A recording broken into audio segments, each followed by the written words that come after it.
It was a typical afternoon, the kind that hardly sticks in your mind, until Isabel entered the room. She was holding a thin envelope, and although her face was unreadable, her fingers gripped the ivory cardstock as if it held something far heavier than paper. Without saying anything, she handed it to me, and I could see by the hesitancy in her eyes that whatever it wasn't nice. Sophie was reading a magazine on the floor by the coffee table. Her laughter was light and rhythmic, pointing out outfits she wanted to wear to Veronica's party. Her enthusiasm was palpable, like a warm, pleasant hum in the room, making the brutality of what followed all the more intense. I slowly opened the envelope. It wasn't an invitation. The heavy, pretentious paper was adorned with elegant lettering, a camouflaged announcement. Every phrase had been carefully chosen. Our guest list is only available to those who meet our standards. We cannot allow those who appear out of place. That was it. No greeting, no signature. Just a graceful refusal, delivered with a silk glove concealing a blade beneath. For a moment, I couldn't speak. The words blurred, but the meaning was unmistakably clear. It wasn't about me. It was about someone. Someone they believed to be unfit, out of place. And what hurt more than the insult was the clarity. Veronica had always been manipulative. But this was calculated, cruel, cold. Did it come? Sophie asked, lifting her head from the magazine, her eyes gleaming with anticipation. Yes, I replied hesitantly, folding the paper in half, as if doing so might erase it. Well, what's it say? She asked, brushing away imaginary dust as she stood. Isabel opened her mouth to answer, but stopped herself. I could see the guilt in her. Even if she didn't write the message, she had delivered it.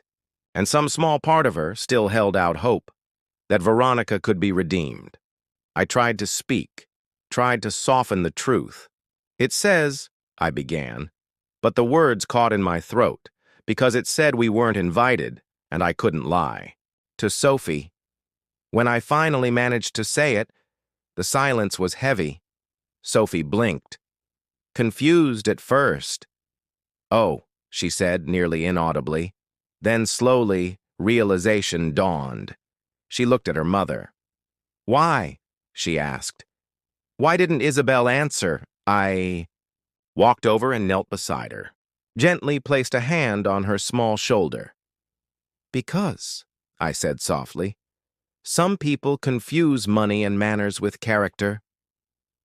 But we're family, she whispered, and I knew exactly what she meant. I could hear the pain laced beneath her words. She didn't cry, but I felt her body tense as I pulled her into an embrace. Children suffer in silence, not because they lack vocabulary, but because they are too young to carry the weight of cruelty. The rest of the evening passed in a strange hush. Isabel busied herself wiping already clean counters. Sophie went to her room early, and I sat alone, staring at the folded note as if it were a riddle I could solve. But it wasn't a riddle. It was a declaration, a line drawn, every awkward holiday gathering. Every time they said legacy and appropriate behavior in the same breath, I told myself it was generational, that they'd change. But this wasn't a misunderstanding. It was deliberate exclusion, dressed up as etiquette. That night, as Isabel and I lay in bed, she reached for my hand. I didn't know, she said quietly. I swear I didn't. I nodded. I think you did. Do you suppose we should still go? She asked. I turned to her. No, I said. Not after that. She nodded again, but her eyes didn't agree. Because it wasn't just about a party. It was about history, loyalty, the invisible threads that hold families together, even when guilt stains every fiber. We turned out the lights. But Sophie deserves better than this, I whispered. You don't need to be, Isabel murmured, but I couldn't sleep. Sophie's words echoed over and over in my mind. But we're family. It was more than an invitation. It was a battlefield, and I realized I had been standing on enemy ground for years. But now I knew, and something inside me shifted, from hurt to resolve. This wasn't just about Veronica. It was about the kind of man I wanted to be, the kind of father I needed to become, the kind of husband my family deserved. They had drawn their line. Now it was my turn. The next morning, the house was still. I stood in the kitchen and poured Sophie's favorite cereal, honey oats with a splash of almond milk. She dragged her mismatched socks across the floor, her hair still messy from sleep. "Good morning," I said. She gave me a slight nod and sat down. Her eyes drifted to the counter where the folded invitation still sat, untouched. She didn't ask. She didn't need to. Children feel the energy in a room, sometimes more deeply than we do. Isabel walked in next, eyes shadowed from a sleepless night, her robe pulled tight around her. She looked at me and held my gaze a moment too long. We didn't speak. We didn't need to. After Sophie left for school, Isabel and I sat across from one another at the kitchen table. Sunlight filtered in, casting a strange warmth over a cold conversation. "I spoke to Veronica this morning," she said. I didn't flinch. She says it was badly worded.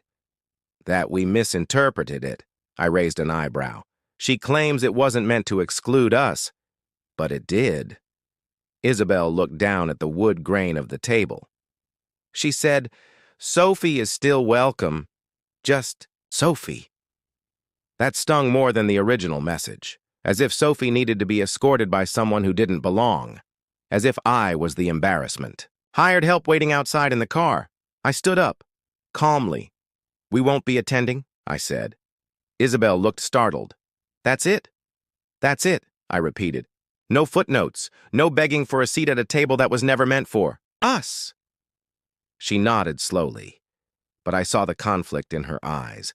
This was her family after all. I reached for her hand. "This isn't about bitterness," I said. "It's about honor, about showing Sophie that we don't need to beg for acceptance, that we're enough, as we are." "I know," Isabel whispered. "It hurts, but pretending it doesn't hurts more."